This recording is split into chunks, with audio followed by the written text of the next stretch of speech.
બોડેલી લાઈવમાં આપનું સ્વાગત છે।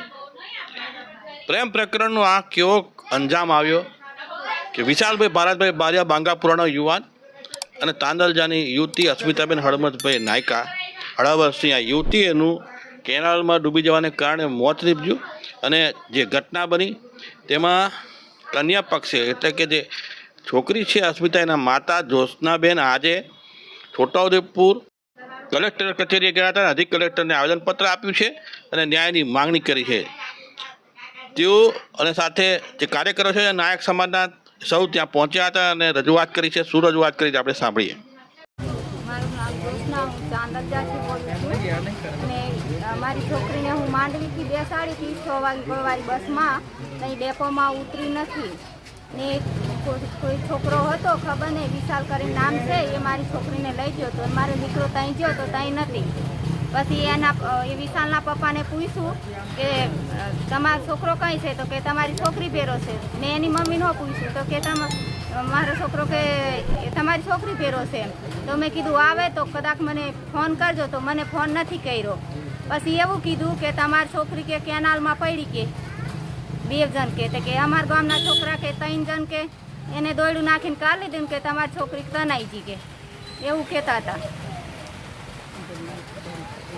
હા ને એમ કહેતા કે તું નાયકા શું કરી લેવાના કે મેં બારિયાનો દીકરો છે કે એવું બોલતો હતો। આદિવાસી કાર્યકર્તા છું અને બોડેલી પાસે એક તાંદલજા છે, ત્યાં એક આદિવાસીની છોકરીને એવી ઘટના બની હતી કે 4 વર્ષથી એનો છોકરો પ્રેમી એની સાથે પ્રેમ કરતો હતો અને એવું કહેતો હતો કે હું તારી સાથે લગ્ન કરીશ। પછી એને શું થયું કે મારા નાતવાળા મને નહીં એક્સેપ્ટ કરે એમ કરીને તું નાયકણ છે અને હું બારીઓ છું, તારે મારે નહીં બને એમ કરીને માંડવી કચ્છ પાસે મજૂરી કરવા ગયેલી હતી ત્યારે એને બોલાવી લીધી અને પછી એ 2 જણ શું વાત થઈ એને ધક્કો માર્યો કે મારી એવી કંઈ ખબર નથી પડી, પણ એને દોરડાથી એના સગાઓએ બહાર કાઢી લીધા। તો પછી અમને એવો એમ જાય છે કે ઈરાદાપૂર્વક એ છોકરીને ઠેલીને મારી દીધી છે। ત્યારે એની લાશ મળી ત્યારે પોસ્ટમોર્ટમ થઈને ત્યાં આગળ લઈ આવ્યા અમે બોડેલી પોલીસ સ્ટેશને। ત્યારે અમે એમને એવું કહ્યું કે અમારી એફઆઈઆર ફાળો, ત્યારે ત્યાં પોલીસે અમને એવું કહ્યું કે અહીંયા એફઆઈઆર ફાળવામાં નહીં આવે જ્યાં સુધી પીએમ રિપોર્ટ નહીં મળે ત્યાં સુધી। તો અમને સંતોષકારક જવાબ નહીં મળતા અમે આજે છોટાઉદેપુર કલેક્ટર સાહેબને અને એસપી સાહેબને આવેદનપત્ર આપવા માટે અમે અહીંયા આવ્યા છીએ। મારું નામ છે દિનેશ નાયક। હવે હું છોટાઉદેપુર જિલ્લાનો સામાજિક કાર્યકર્તા છું નાયક સમાજમાં। એટલું અમને મન દુઃખ થયું છે આજે ચાંદલજાની ઘટના બની છે અસ્મિતા નાયક, એ છોકરીને 4 વર્ષથી પ્રેમ જાળમાં ફસાવી છે। બાંગાપુરાના છોકરા છે બારિયા વિશાલભાઈ કરીને નામ છે, ભરતભાઈ વિશાલભાઈ, બાંગાપુરા ગામના બારિયા સમાજના છે। એ લોકો 4 વર્ષથી છોકરીને બળાત્કાર કર્યો કે તોય ચાલે। આજે એ છોકરી મજૂરી કરવા માટે કચ્છમાં જઈ હતી અને પોતાની મમ્મીને ફોન કર્યો કે તું અહીંયા ઘરે આવતી રહે ને આપણે ફરવા જવાનું છે, આ કરવાનું છે, પ્રેમ લગ્ન કરવાનું છે। આવી રીતના એ દીકરીને બસમાં બેહાડી અને બસમાંથી ડાયરેક્ટ એ લોકો લઈ ગયા અને કેનાલમાં નાખી દીધી। એક જાતનો એક ટાર્ગેટ જ છે।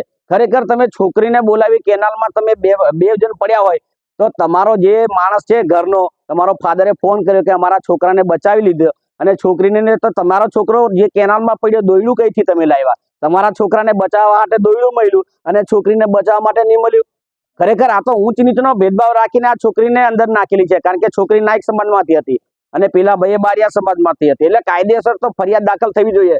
એફઆઈઆરમાં પણ એવું છે કે જે છોકરો છે એની એફઆઈઆર લીધી છે એના પપ્પાની અને છોકરીની એફઆઈઆર નથી લીધી, તો ગુનેગાર કોણ છે એમાં? અમે કલેક્ટરને આવેદનપત્ર આપવા આવ્યા છે કે અમારા નાયક આદિવાસીને કૃત્ય થતું હોય, અવારનવાર સમાજવાદી ચાલતી હોય એટલે કાયદેસર કાર્યવાહી થવી જોઈએ અને એને ઉપર એટ્રોસિટી પણ દાખલ થવી જોઈએ અને કાયદેસર પગલાં લઈને અટેક પણ કરવા જોઈએ। બોડેલી પોલીસ સ્ટેશનમાં અમારા જે કાર્યકર્તા નિર્મલાબેન ગયા હતા એમની જોડે છે અંદર લખેલું, ખાલી કોરા કાગળમાં એ લોકો એવું લખેલું છે કે જે તે ટાઈમે પીએમ રિપોર્ટ આવે ત્યારે અમે તમારો કેસ લીધો। પીએમ રિપોર્ટ નહીં, આટલી છોકરી મરી છે તો ગુનો તો દાખલ કરવો જોઈએ કે નહીં, એવી અમારી માંગ છે।